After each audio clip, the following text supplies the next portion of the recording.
আমাৰ দেশত বাৰে বাৰে সন্ত্ৰাসবাদীৰ আক্ৰমণ হৈছিল। বোম্বাইত আক্ৰমণ হৈছিলে, গুৱাহাটী, কলিকতা, পৃথিৱীৰ আন আন দেশৰ লগতে আমাৰ ভাৰতবৰ্ষতো এসময়ত উপৰ্যুপৰি সন্ত্ৰাসবাদীৰ আক্ৰমণ হৈছিল।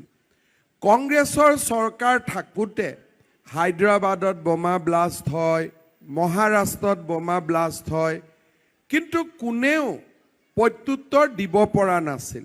26/11 দৰে মুম্বাইত জঘন্য অপৰাধো যেতিয়া হৈছিল, তেতিয়াও আমাৰ সেনাবাহিনী সম্পূৰ্ণ নিৰুত্তৰ হৈ বহি আছিলে।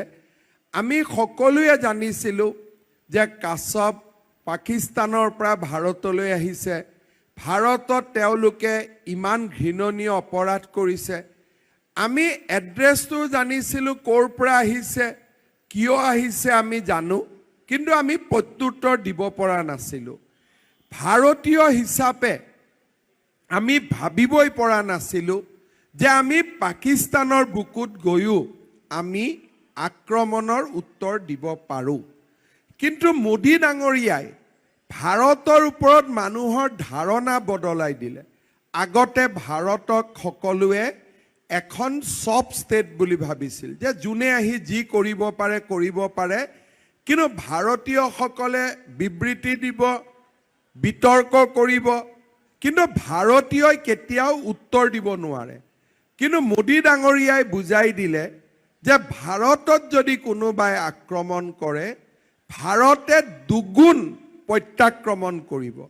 আৰু যেতিয়াৰ পৰা আপোনালোকে দেখিছে যে পাকিস্তানৰ ওপৰত মোদী ডাঙৰীয়াই চাৰ্জিকেল ষ্ট্ৰাইক কৰিলে, আকাশৰ পৰা বোমা পেলালে, নিজে নিজে ভাৰতত সন্ত্ৰাসবাদীৰ আক্ৰমণবোৰ বন্ধ হৈ গ'ল।